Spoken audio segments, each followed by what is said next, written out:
Good evening and welcome to the 2025 Auburn Enlarged School District Forum, brought to you by Community College and co-hosted by The Citizen. I am your host, Guy Cosentino. On May 20th, voters across the state of New York get to go to the polls, with the exception of the big 5 cities, to vote on their school budgets. For Auburn, that's a proposal of a $107 million budget, as well as a $7.2 million air handling referendum to deal with some emergency needs at 4 of our 5 elementary schools. The proposed budget does seek a 3.25 tax levy increase, slightly below the 3.78 state-mandated tax cap, which I'm sure we'll be talking about during the next hour. Voters will also get to vote for the candidates for their local school boards. In Auburn, the polls are open from 7 a.m. to 9 p.m. You do not have to be a registered voter, but you must be a citizen of the United States, at least 18 years old, and have lived in the district for the last 30 days or more. Voters will get to vote at the junior high, Casey Park, Owasco and Seward elementary schools. Before going on, we'd like to introduce our candidates. Interesting enough, 4 of the 7 are here and have all either are incumbents or have served on the school board. Sitting in the order of their draws are Fred Cornelius, who was on the board before, James Van Arsdale, who is currently on the board, Dan Lovell, who is currently on the board, and Bill Andre, who also served on the board. Gentlemen, welcome. We also have with us Robert Harding, the political and government reporter for The Citizen, who will graciously has agreed to do this and keeps coming back for more, which we appreciate, to ask questions of the candidates. As we said at the beginning, you have 2-minute opening statements.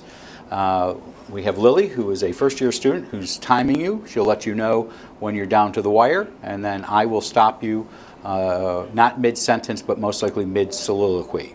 And then from there, we will have questions from Mr. Harding. So starting off first, we'll start with Frederick Cornelius. Welcome to the studio. You have 2 minutes for your opening statement. Thanks, Guy. As Mr. Cosentino said, my name is Fred Cornelius. I have served on the school board twice before, one term in 2006 and one term starting in 2015. Except for time that I spent in the United States Air Force, I have been a life resident of the Auburn School District. I have 2 children who have graduated from the Auburn District, and I have 6 grandchildren currently in the Auburn School District, and 1 more coming down the pike that'll be there in the next couple of years. They're why I'm here. That and the fact that I feel there's some work that needs to be done in the district. The current Board of Education has recommended a budget that includes a tax levy increase of 3.25%.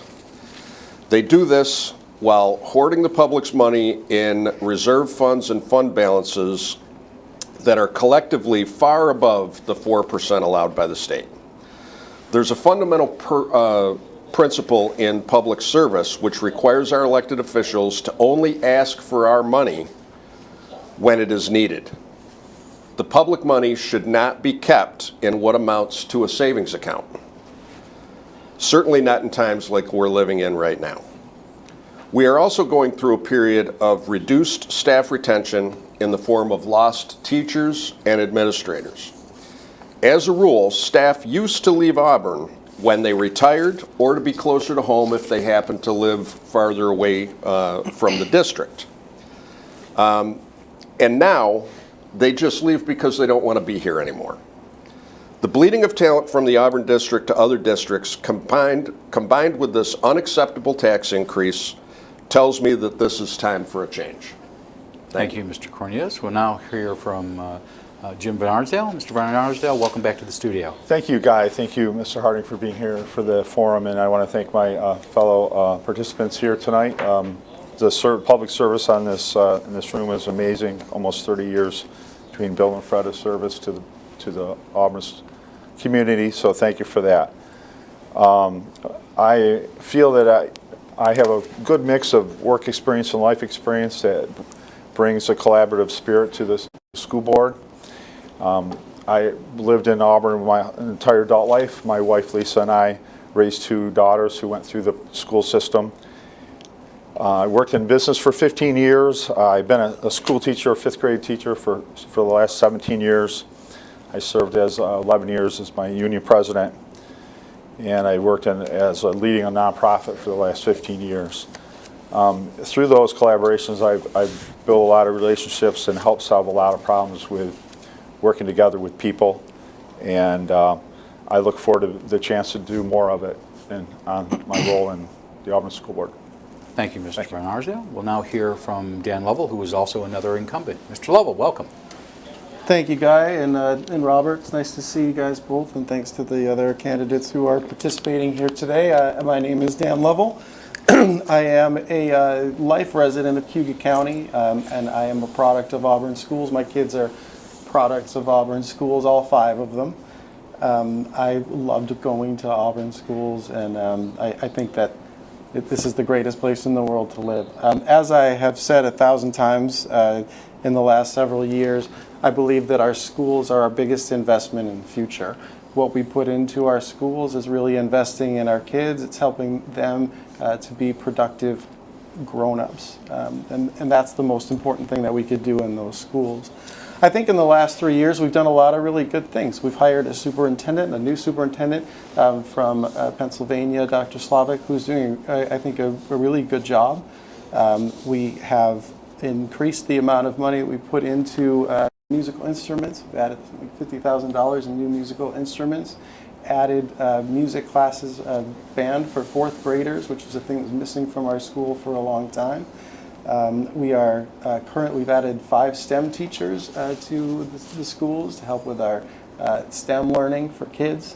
I think that there's just a lot of really good things that are going on in the schools, but I think there are a lot of challenges coming up. Fred did talk about the budget and some of the challenges that we have fiscally coming up in the next couple of years. I think are significant, and they really require somebody who will take a look at and understands how that budget is working.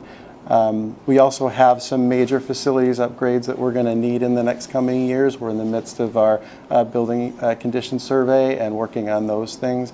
I've been pretty intimately involved in those things. I think that I'd like to continue that as we create probably one of the largest capital projects we've done in quite a long time. So I'm just looking forward to continuing on the board and helping out any way I can. Thank you, Mr. Lovell. Mr. Andre, welcome back to the studio. Thank you, Guy. Thank you, Robert. Thank you, Cuyahoga Community College. Thank you, students, most of all. My name is William Andre. I was on the board 21 years, starting in 1999. Took a couple years off in between terms. 3 years ago, I got off. I told the board at that time, I'm leaving. Don't mess things up or I will come back. In my opinion, this is not a dig at Dan sitting next to me. I think they have messed things up. I think they botched the superintendent search. They had an in-house candidate who I had a great deal of respect for. Her last couple of years, she was doing a lot of the work. She did a wonderful job. They did not pick her. Why? I'm still stunned. But I do not have the same impression. Of course, I'm working outside the scenes. I do not have the same thoughts of the new superintendent. People have left, as Fred said. Assistant superintendents, building principals have left. Teachers are leaving. Buildings are in disarray. I talk to a lot of teachers. People are not happy about the way things are going. And that's not a good thing. If we mess up, students are going to pay the price. That is the ultimate thing that's going to happen, and we can't have that happen. I, like Fred, I have 4 kids and 2 stepkids. My kids went through Auburn schools. That's who I give the credit to, is the teachers. They all went to college. They're all highly successful. They all have professional jobs. I owe that to the district. The budget, I was kind of surprised that the fund balance, they didn't get into more of the fund balance. But again, I'm on the outside looking in, so I don't want to be on the outside looking in. I want to be part of it. We have a big mess that we have to dig out of, and rather than complaining, I want to be part of working on it. Thank you, Mr. Andre. Thank you. So as we set up the guidelines beforehand, as you're all aware, we'll go in rotation. If there's a question that Mr. Harding has for all of you, we'll just rotate it.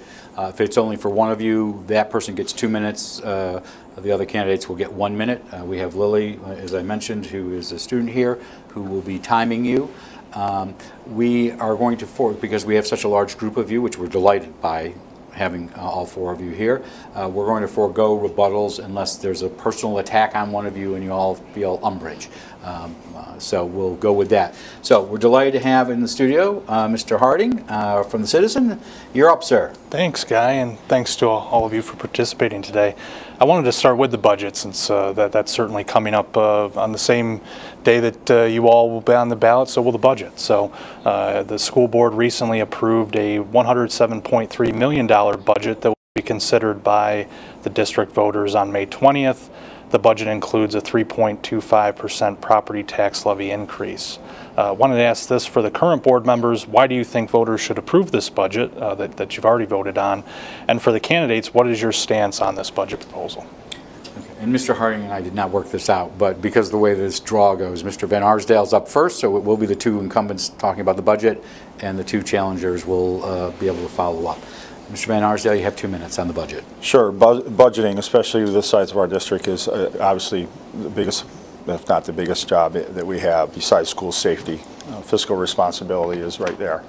And you've got to look what's happened in the past, what trends are, what your needs are going to be in the future, and where you can. I'd say the 2% tax is one of those variable numbers that you get from the state as a guideline. And if you look at our trends over the last 5 years, our 5-year average ask of voters has been 2.62, where inflation has been in those same 5 years over 4%.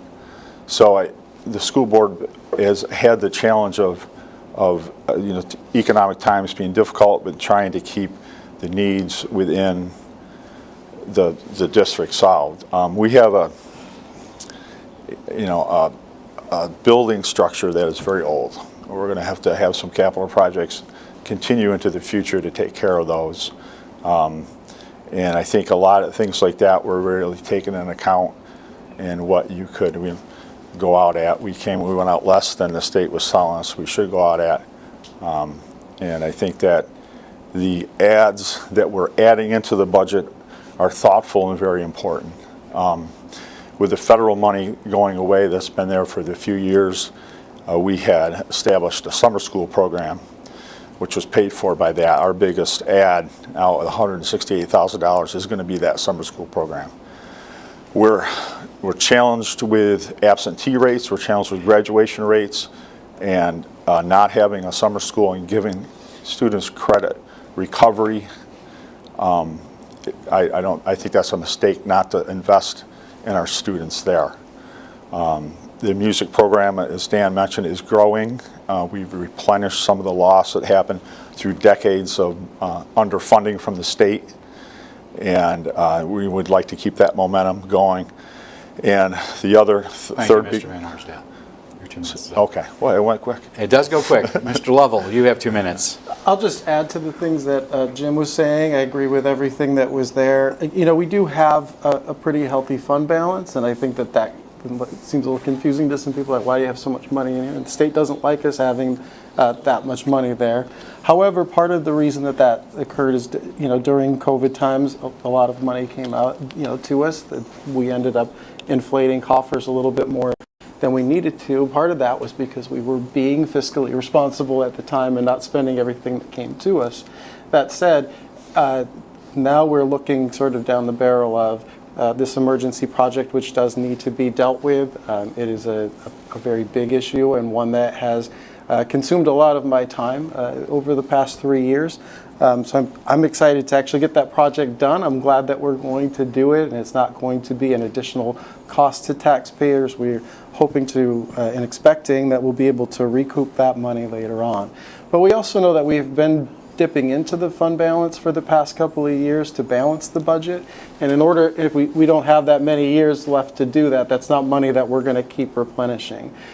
So this year, given a tax cap increase possibility of up to 3.78%, we decided that despite what we have been told by some of our advisors, that we should always get as much money as we possibly could. Whenever we can go up, we should go all the way up to that cap. But recognizing where our taxpayers and our supporters are right now fiscally, we felt like we should give them a break, and that 0.5%, I think, sort of ameliorate some of that issue. Okay, thank you. Mr. Andre, you have 2 minutes on the proposed budget. Yeah. Obviously, 21 years on the board, I went through 21 budgets. It's a very long, tedious process that starts months and months before. We've had the privilege of having some very good financial people, and we go through meeting after meeting of looking at slides, making decisions. What do we keep? What do we cut? And from what I've seen at the meetings I've been in since I've decided to run again, they've done a good job again this year. It's difficult, and I was on the board back in the days, I won't mention superintendent's name, but where there were some really big mistakes made, where we had to cut spring sports. I'm sure you remember it, Guy. We had to cut spring sports because the money was gone. There was no money left. So we never got into that kind of problem again, and I appreciate every board that and every top financial superintendent, assistant superintendent since then. Tessa Crawford's done a good job before her. Lisa Green's done a good job. So you can't get yourself in those kind of mistakes. Although I have some doubt, some concerns about the size of the fund balance. As Fred mentioned, I do agree with what Dan is saying. You never know what's going to happen, but I understand it because I was on the board so many years. Thank you. Mr. Cornelius, you have 2 minutes on the budget as well.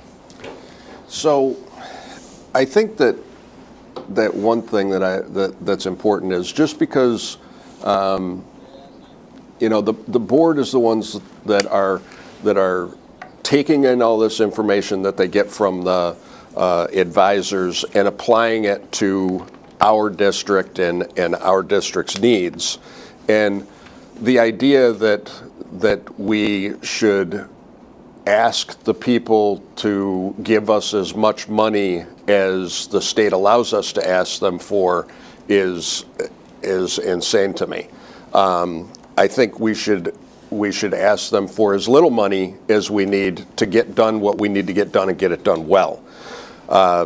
We've talked about, and everybody's mentioned, the fund balance. I mentioned it in my opening. We're at $14 million in the fund balance. Now we won't be after this hopefully this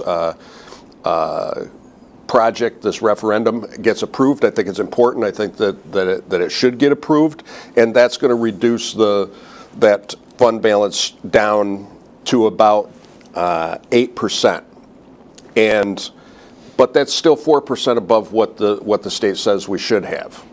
And it doesn't take into consideration that the reason, if I understand it correctly, the reason that we're going through this capital project or this referendum and dealing with these HVAC problems is because we're in a legal battle to try and recoup that money. And if we recoup that money, then we just need to be cognizant of the fact that we are living in difficult times. People don't have extra money. Prices are going up, and we need to ask them for as little money as we can. I think we've asked for too much.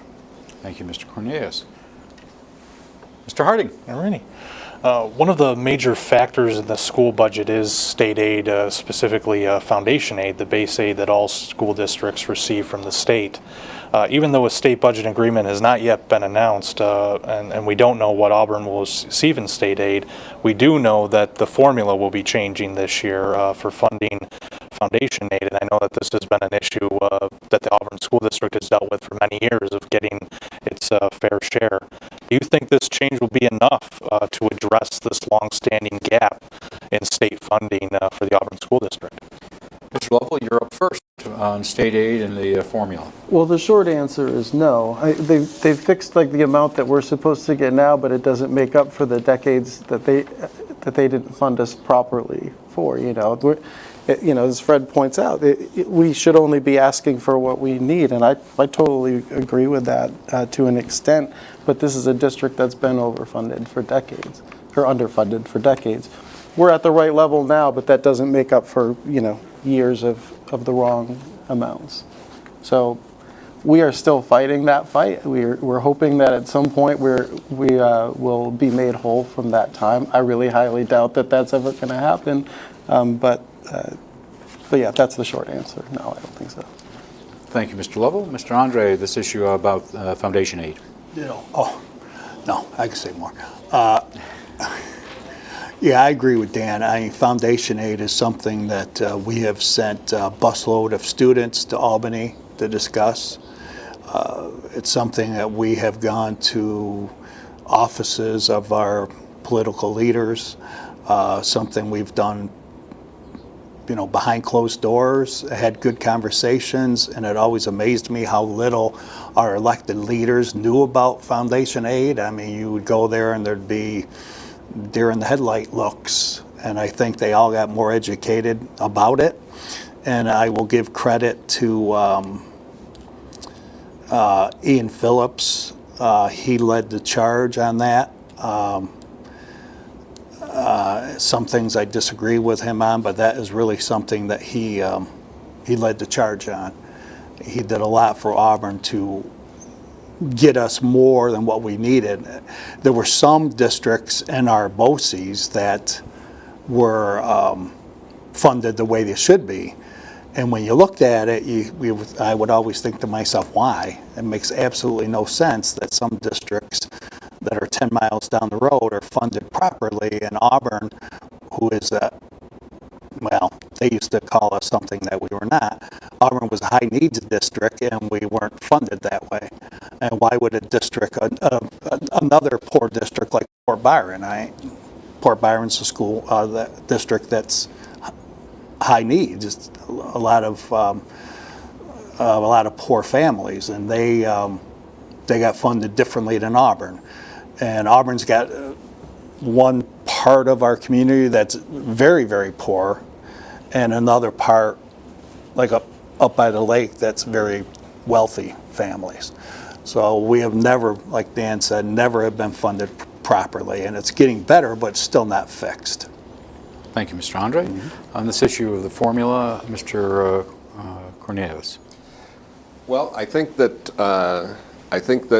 what Dan just said is 100% correct. We're never going to get to even. We've been underfunded for a number of years. There's been changes in the formula. I think that Bill's correct in saying that Ian Phillips did a tremendous job in kind of rallying people to educating people on the foundation aid formula and getting people to go and lobby their elected leaders to change that. And the formula's been changed, and it's changing again this year. And we're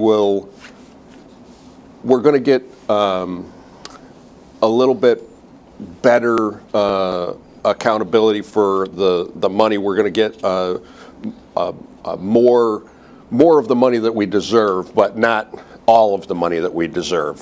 Foundation aid is it's a formula. It's based in large part on school enrollment and demographics. And whenever you have those kind of factors, one thing may overpower the other, and it may have a detrimental effect on the outcome of the formula. But I think that ultimately, we're on the right path with foundation aid. I think that the state government has heard the plight of the of the local school districts and is doing what they can to try and resolve those issues. We're never going to have enough. We're never going to be even. Thank you, Mr. Cornelius. We'll now hear from Mr. Van Arsdale.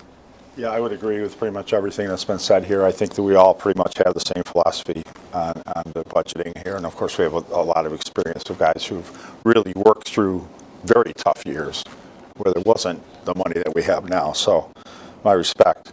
One of the things I wanted to mention about what the current board has done as far as obviously our seniors and our fixed income people are the people that we're concerned about the most when we look at any kind of tax increase. And the board recently passed the senior citizen property tax exemption increase. We've done this the second year that's increased by $5,000 up to $23,200 are exempt from any taxes. With the goal is to get to the $37,000 that the city is at by the year 2027. So I think that's an important part of the work that's been done. More of the budget that's going to need to be spent money on is our special ed. Costs have gone up a lot, and this is not anything that we really have control over. We have, students obviously that have certain needs that we need to step up and take care of as a district, are mandated to by law, as we should be. So there's money in this new budget for special ed classrooms, additional teachers, additional aides. The administration did a good thing as far as dealing with setting up the classes in-houses rather than going out to BOCES, which saved year to year $300,000 less it'll cost us to run these classes. So there will be savings in that area going forward. So I think whenever we look at a budget, I'll quote one of our board members always says, that's great, but how are we going to pay for it? Where are we going to save the money elsewhere? And I think that's the approach that needs to be taken. Thank you. Mr. Harding. I wanted to shift to graduation rates. Last year, Auburn's graduation rate was 76%, which is below the statewide average of 86%. Question for everybody here is, what do you view the school board's role in improving that local graduation rate? And Mr. Andre, you're up first on the graduation rate. Well, first, let's face it, that's the whole time I've been on the board, that's been pitifully low. And you know what, we've talked about it year after year after year, we talk about it. And there's so, I've had people tell me, why do you keep your kids in Auburn? One of my kids were in school. Why do you keep your kids in Auburn? Well, all I can tell you is all my kids graduated with flying colors. You got to look at a community. Auburn has a lot of children that come from homes that parents aren't as supportive as they should be. That's why big cities, Syracuse, Rochester, Buffalo, Albany, the big five outside of New York City, that kids don't do as well. It's not, administration at those buildings, those districts are every bit as good. Teachers at those districts are every bit as good, but they come from homes where education is not as important as a child that goes to Skinny Atlas. I'm not knocking any parents, but it's more than just a school district problem. You have to get parents engaged, and that's what we've always worked on, is getting parents engaged. But that's much easier said than done. But we have to continue as a district to work hard, and we have worked hard. We have to get parents engaged, and anyone that doesn't think that's harder to do in some of those districts I just mentioned than a district like Skinny Atlas, they're kidding themselves, because it's harder in some districts than in others. Thank you, Mr. Andre. Mr. Cornelius, on this issue of graduation rates. I agree 100%. I think that that poverty drives a lot of things. We have, just to use the figure that the state uses, the percentage of students who qualify for free lunch. Even those schools are now providing free lunch and breakfast, and that's great. But we still use this metric.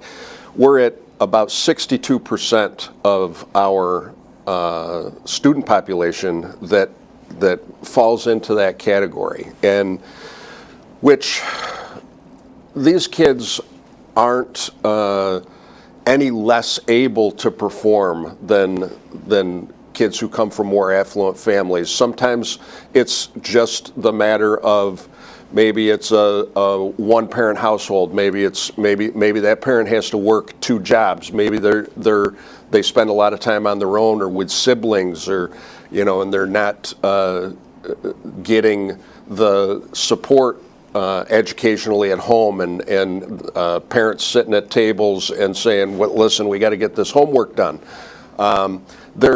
They're absolutely as able to achieve that graduation as anybody else.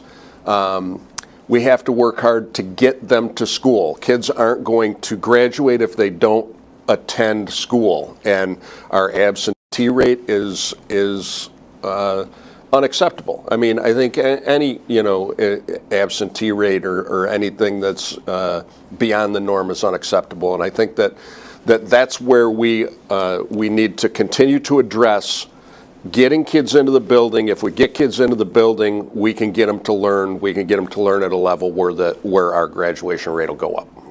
Thank you, sir. Mr. Van Arsdale, on this issue of graduation rates. Yeah, great points by everyone so far. It comes to back to chronic absenteeism, and it starts in the early grades. If a student isn't coming to school regularly and learns how to read by 3rd grade, we're really at risk with that student.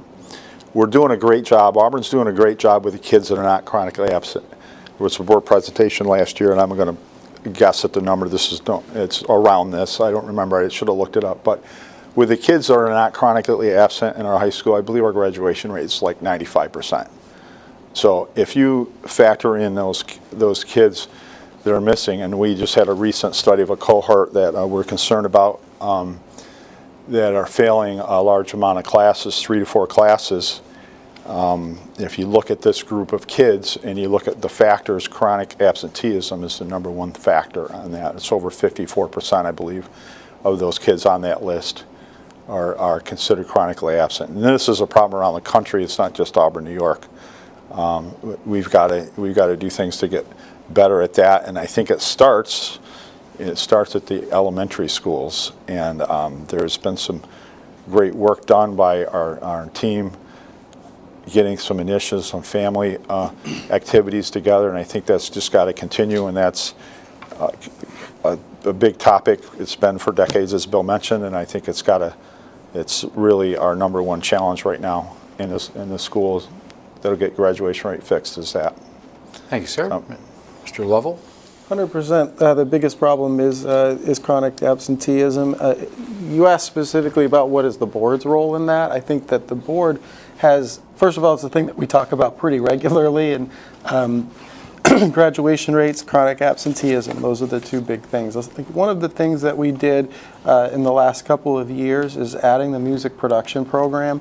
I think that that's a program, the idea behind that is create things that make kids want to come to school, things that they're excited about to come in. I'm excited to tell you that that program was massively popular in its first year. It's popular enough that we just added another half-time position in the current budget to take on the students who are interested in going there. This shows you this is a thing that's going to draw kids in. Sports is another thing that does that. But I think the more of those types of opportunities that we can provide for kids, the more excited we can make it for them to go to school, the more likely we're going to have, we're going to be to sort of ward off that chronic absenteeism. I think adding 4th grade band was another way that we've done that. I guess that's kind of our role. So looking at those things and what can we do and how can we support the staff to keep kids coming in. I know we also do things like home visits for kids who are chronically absent, to try to bring them into school if we can't get them there.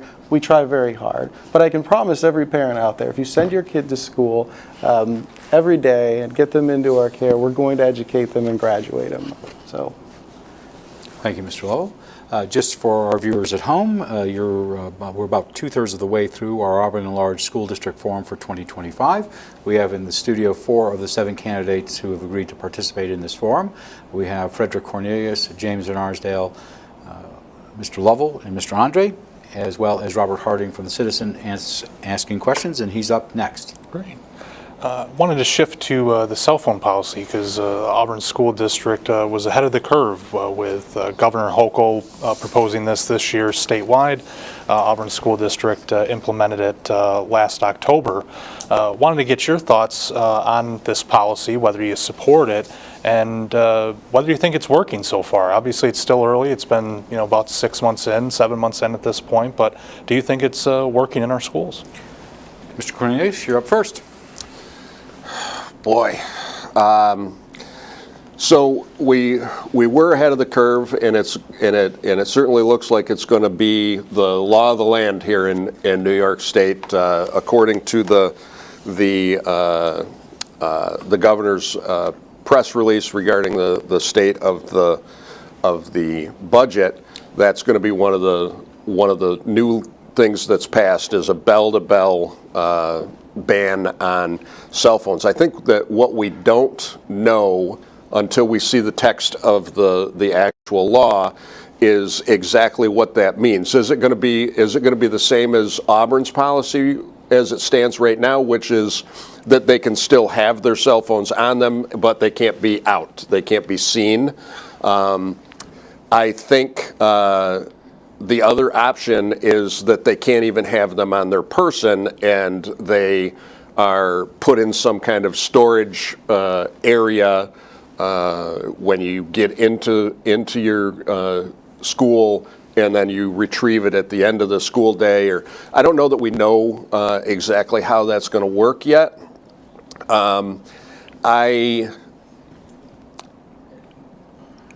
On its face, I agree. I think that the less distractions in school, the better, the more likely kids are to learn. I don't know. I can't say that it's 100% a success so far because I have children with cell phones in school, and not that I should, but I can definitely get a hold of them in the middle of the day. So I think that our system as it is now, and whatever the state comes up with, we're going to have to tweak it to make sure that it's working the way that it should. Thank you, Mr. Van Arsdale, on the issue of cell phones. Yeah, I think it'll be interesting to see what the language is. I thought our process that we took at the board, we talked to some of those organizations that provide the pouches, for example.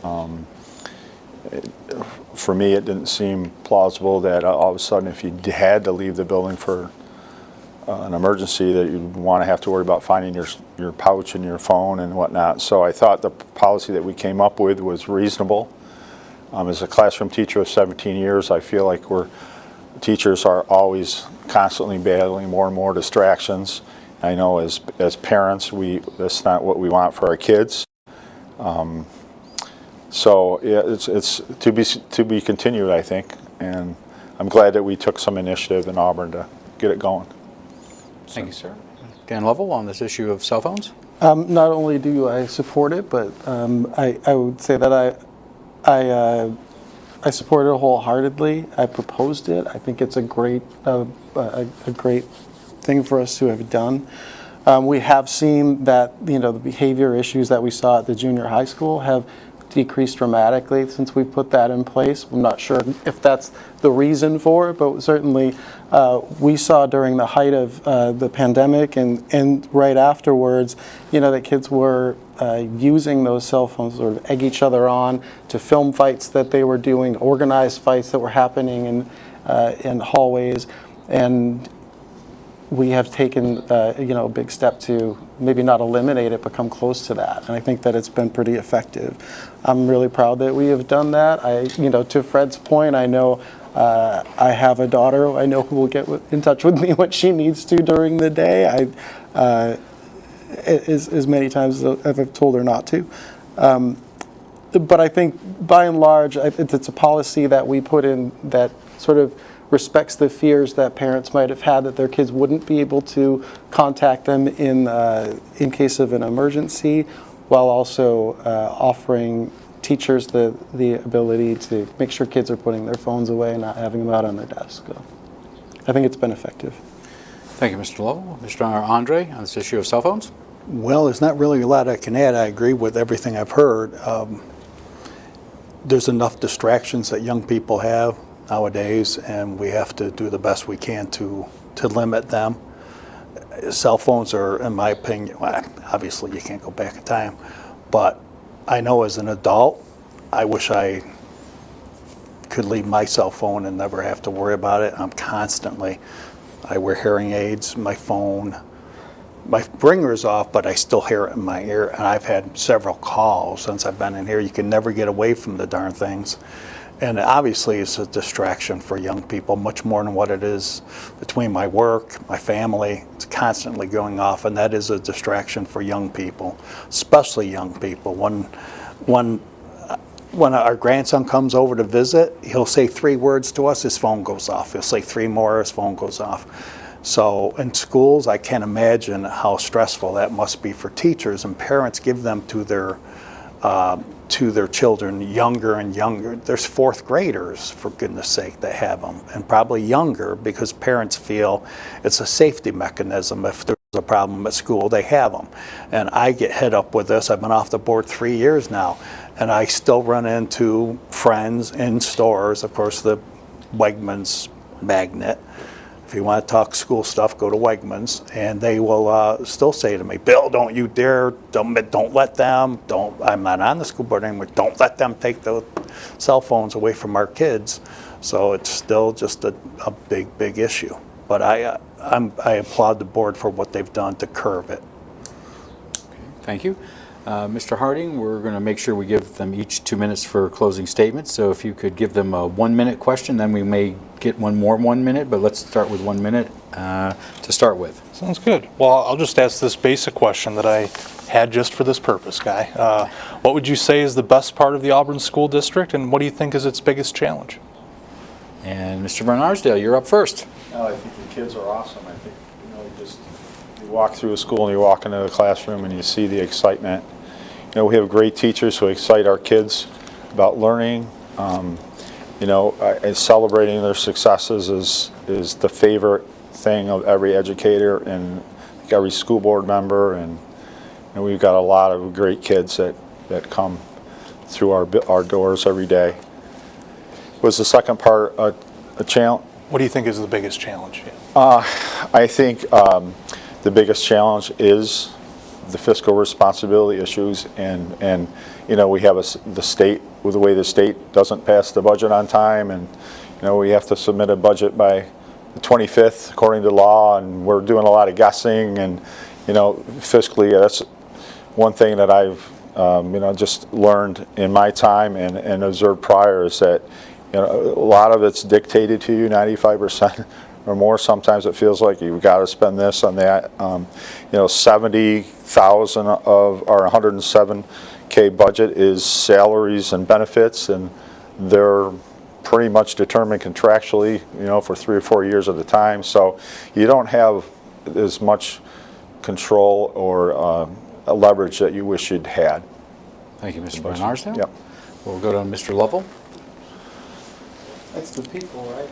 The people make the school. Whether it's the kids, the teachers, the staff, the administration, it is, to me, the past 3 years, I've been really fascinated with the way that the ecosystem works and the way that all those people come together to make happen the great things that are happening there. In terms of the challenges we have really aging infrastructure there. As a member of our facilities committee, I will tell you that we've spent time walking through every building. We have some major work that needs to be done. I would like to continue on just so that I can help get that done and create better learning spaces for our kids. Thank you, Mr. Lovell. We'll now hear from Mr. Andre. You have 1 minute. Well, what I always liked about the Auburn schools is it's big enough to have the courses. Like my son Jeff, my son Jeff just missed it, but I believe they still have the engineering through RIT. It's big enough to have the advanced placement courses, so you can get a head start on college. A lot of courses that smaller schools cannot have. It's got more sports, more music, more of that kind of stuff. But Dan is absolutely right. Our buildings, I mean, when your newest building is 1970, which is Auburn High School, it's built on a swamp, which always has, challenges. That's probably the biggest problem. We have to continue to work on our buildings because they are old. Thank you. Mr. Cornelius, you have a minute on this subject as well. The, excuse me, the best thing I think about the Auburn School District is our dedicated staff and the opportunities that they provide our children to excel, and then on the flip side of that coin, I think the biggest challenge that we have right now, specifically as a school board, is we have to ensure that our superintendent is doing the job that the superintendent's been hired for. It's the school board's responsibility to hire the superintendent and to ensure that the superintendent's doing the job. And if they're not, then you need a new superintendent. And I don't know that we're there yet, but I think that it needs some attention. Thank you. We're going to give Mr. Harding another bite of the apple for a quick 1 minute or again. Okay. Try to keep this to 1 minute. I know it could be a meaty question, but with the Trump administration taking steps to eliminate the U.S. Department of Education, how should the school board prepare for the impact of that department's closure and the potential loss in federal funding? Mr. Lovell, you're up first. Great question. We haven't really haven't faced any of the issues that haven't come home to roost quite yet, and we are extraordinarily lucky. We just complained about the state. We're, I think, extraordinarily lucky that we live in a state where with the governor who's sort of helping out on some of those fronts to make sure that we haven't lost a lot of the funding yet. As you've seen, we'll have universal meals for kids and things like that. But I think part of that also is being careful fiscally about things like our reserves. Now wouldn't be the time to spend everything that we've got in reserves just to make sure that we have zero tax increase, because who knows what we're going to be dealing with next year. So I think we just have to be careful fiscally. Mr. Andre, on the what may be coming down the pike from the Trump administration. You're looking to get me in trouble.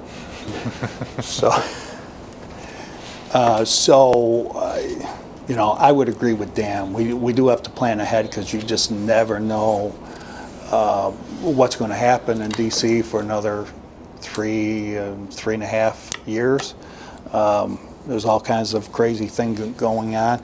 We've been fortunate in all my years that we've never had to worry about that. The federal government has always done well by us. But when you're talking about, eliminating the Department of Education, I mean, in my wildest dreams, I never would have even thought that.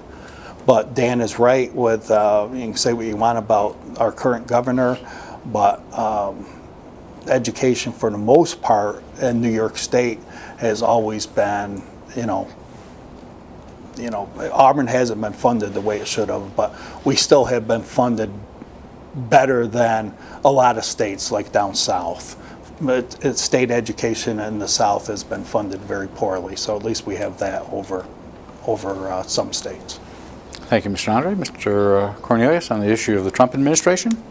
I think we certainly have no idea what things are going to look like 6 months from now and 18 months from now, but I think that I am I feel good about the fact that we live in a state that is taking care of us and looking to the future and deciding that the state is going to pick up as much of that shortfall as they can. And I think that we will have less impact than a lot of other places because of that. And I also have, from my background and my experience, I still have faith in the rule of law. I still have faith in the judiciary, and I think that we're gonna be okay in the end. I think that this is just a bump in the road. Mr. Van Arsdale, you'll finish up our questions. Well, I share Fred's optimism. I think that I think as a society and as a country and as a state, we value public education. So many of us benefit from it and invest in it. And I think that, things will work out. I'll tell you as a decision maker when it comes to looking at fund balance, we've discussed, and the fact that we have it, that's certainly a factor. And you don't know what's going to happen exactly. You could all of a sudden lose some big portion of funding. So, and like my colleagues suggested, the state picking up like the free lunch stuff is really important. So, as a classroom teacher, I've seen the impact of that be very impactful. The ability for kids to come in, all of them have breakfast, all of them have a lunch. It's been a really positive thing for kids. All right. Thank you, gentlemen, for answering Mr. Harding's thoughtful questions. We're now going to turn to your closing statements, and as we said at the beginning, we're going to go in reverse order. So Mr. Andre is up first. He has 2 minutes for his closing. Okay. Thank you again to everybody in the studio today. I appreciate it. So I've got a lot to say, so I want to talk quickly. Like I said, when I left 3 years ago, I'd hoped everything would run smoothly. It did for a while, and starting with the recent hire of the new superintendent, I have not felt that way. Before we get into that, I was remiss by not thanking each and every teacher in the Auburn district, each and every support member in the Auburn district, everyone that draws a check from the Auburn district. I thank you. Teachers are awesome. They absolutely rule, and I appreciate every one of you. I see some things going on right now that I don't like. And when I ran for the school board in 1999, I said then, and I say again now, rather than sitting around and being I can't say that word, rather than sitting around and complaining, I decided to get off my butt and take care of it. And I think there's enough good members on that board that we can take care of it as a group. I think there's a divide in that board right now, and that bothers me. I've talked to people about it that are on both sides of that divide, and we have to get that taken care of because we have, I don't know, when I was first on the Auburn board, we had, I think it was 5,700 students. Now I think we have 3,700 students. But 3,700 students is still, I think, more than every other district in the county. So we have to get it right because those students demand it. And I have my beautiful little granddaughters in 2nd grade now, and I have 2 more coming through, one starting at Herman Kindergarten next year, and I demand it for them, and I demand it for the 37 others. So we have to get back on track, and we need to do it. We need to do it now. I'm the last person on that ballot line. Please vote for me May 20th. Thank you, Mr. Andre. We'll now hear from Dan Lovell. You'll have 2 minutes for your closing as well. Thank you to everybody for having me here. It's been a real pleasure, and I always like to hear what everybody's opinions are on these things. Like I said, for the last 3 years, I believe I've stood pretty strongly in favor of public education, and specifically for all of the students and staff there at the school district. I think we have a lot of challenges in the next couple of years, especially fiscal challenges and our challenges with our facilities, that I think that really will take some steady leadership to accomplish. I think that we've done a lot, and I can tick through a lot of those things with you. I think the return of music for fourth graders, the return of, or the adding of our STEM teachers, the investments that we've made in our high school library. Those are things I think that have been real big positives for the school, and I think that there's a lot more to come. I disagree with Bill. Probably the one thing that we've disagreed on here, I think that our new superintendent is doing a good job. I know that it's been a little bit of a bumpy start in the last couple of months, but she has dealt with turning over the entire administration, all of whom I think are doing a very good job. All of the new folks who are there are very impressive, and I think they'll take their jobs very seriously. I'm excited to continue on for the next 3 years. I hope that the voters of our school district will give me that chance. Thank you, Mr. Lovell. We'll now hear from Mr. Van Arsdale. You have 2 minutes for your closing. Again, thanks everyone for hosting, and thanks to the viewers who hung in here the whole time to get to the closing remarks. So I've enjoyed my time my last 3 years working with folks and collaborating on issues. One of the first things that I remember dealing with was class size policy from the board. One of the things that happened through the financial issues Auburn had was class sizes were allowed to get up into the 30s at some elementary schools. I know when my kids were in elementary school, that was the norm, upper 20, upper 30s, and any classroom teacher will tell you there's a huge difference between what the state recommends, which is 18 to 23, and 25 to 30 range. You just cannot give all the kids the support that you want. So I think that was something we did early on as a school board, set that as a policy, and it makes our school stronger. The temperature policy, making parameters, so if rooms get to a certain temperature, kids need to be moved into AC.